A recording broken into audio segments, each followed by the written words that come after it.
Israel आणि अमेरिकेनं इराणवर केलेल्या हल्ल्याच्या बद्दल भारत गप्प का असा प्रश्न काँग्रेसच्या नेत्या सोनिया गांधी यांनी उपस्थित केला. एकीकडे सरकार आखातात अडकलेल्या भारतीयांना देशात परत आणण्यासाठी सर्वतोपरी प्रयत्न करत आहे, तर दुसरीकडे या युद्धावरून भारतात राजकारण सुरू झालंय. एखाद्या देशाच्या प्रमुखाची अशा पद्धतीनं हत्या केली जाते.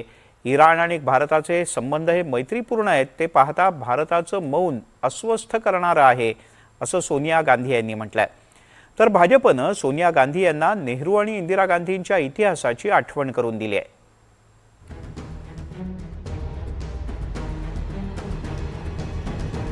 आखातात अडकलेल्या भारतीयांना घेऊन अबुधाबीवरून विशेष विमान दिल्ली आणि मुंबईत दाखल झालं. आपल्या देशात पाय ठेवताच या प्रवाशांनी समाधान व्यक्त केलंय.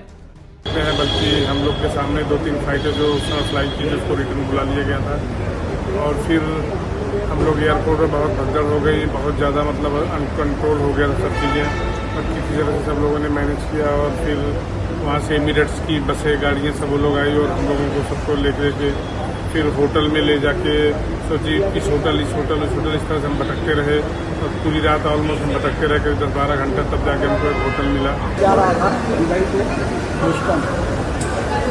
दुबई के फ्लाइट में मैं लोग बैठ गया, 7-8 घंटा बैठा ही था, फ्लाइट उड़ा ही नहीं. उसके बाद फ्लाइट से हमको लोग को नीचे उतार दिया, पूरा भगदड़ हो गया एयरपोर्ट में. नीचे जाओ ऊपर जाओ इधर जाओ, पूरा 6-7 घंटा उसमें हो गया. दुसरीकडे दुबईत अडकलेल्या महाराष्ट्रातल्या नागरिकांसाठी उपमुख्यमंत्री एकनाथ शिंदेंनी विशेष विमानाची व्यवस्था केली होती. संकटात अडकलेल्या महाराष्ट्रातल्या नागरिकांशी शिंदेंनी संवाद साधला आणि विशेष विमान पाठवलं. आम्ही एकूण 42 प्रवासी दुबईला फिरायला आलेलो होतो. युद्धजन्य परिस्थितीमुळे परतीच्या प्रवासात आम्हाला अडचण आली आणि आमची अडचणीची दखल घेत आपण बातम्यांमधून जी प्रसिद्धी दिली. अमेरिका इराण युद्धानं आखाती देशात अडकलेल्या राज्यातल्या नागरिकांसाठी सरकारनं पुढाकार घेतलाय.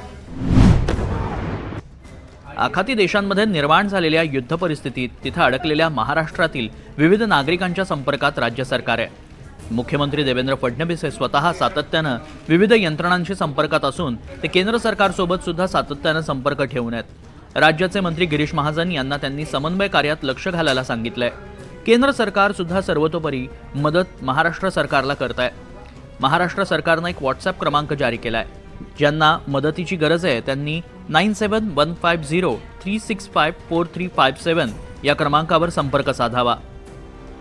दुसरीकडे या युद्धानंतर पंतप्रधान मोदींनीही शांतता आणि संवादाचा मार्ग स्वीकारण्याचं आवाहन केलंय. सध्याची परिस्थिती अत्यंत गंभीर असून या संकटातून बाहेर पडण्यासाठी चर्चेशिवाय दुसरा कोणताही पर्याय नाही. जगभरात सध्या तणावाचं वातावरण आहे. भारत नेहमीच शांतता आणि स्थैर्याचा समर्थक राहिलाय.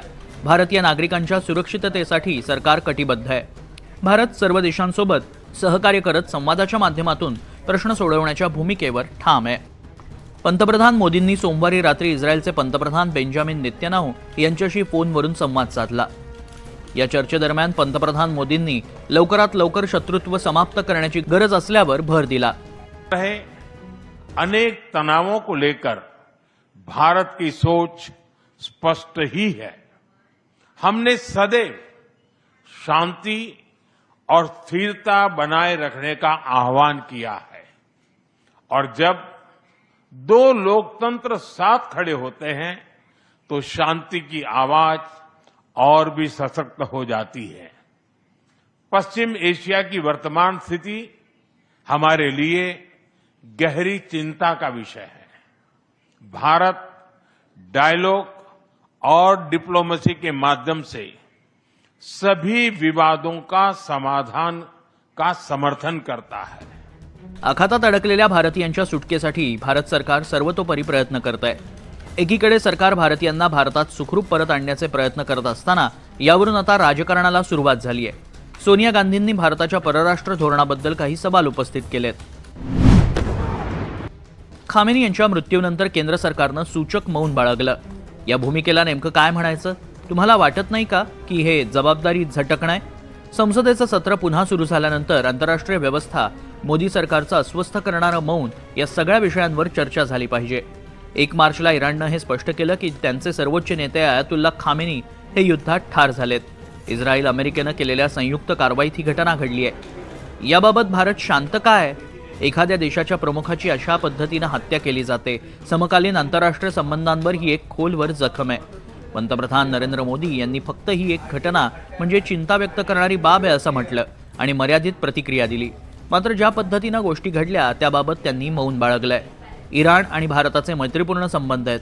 हे पाहता हे मौन अत्यंत अस्वस्थ करणार आहे असं सोनिया गांधींनी म्हटलंय. सरकार उसमें कुछ न कुछ अगुवाई करती थी, बोलती थी. आज ये सरकार क्या बोलती है?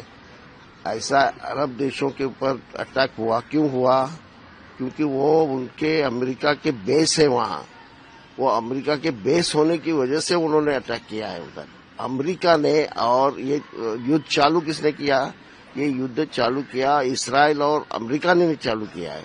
उन्होंने जिस ढंग से अभी भी जिस ढंग से वहां अपने ईरान के ऊपर बमकांड हो रहा है, इतने लोग मारे जा रहे हैं, उनकी सारी प्रॉपर्टी खत्म की जा रही है, उसके बारे में हमारे प्राइम मिनिस्टर क्यों नहीं बोलते?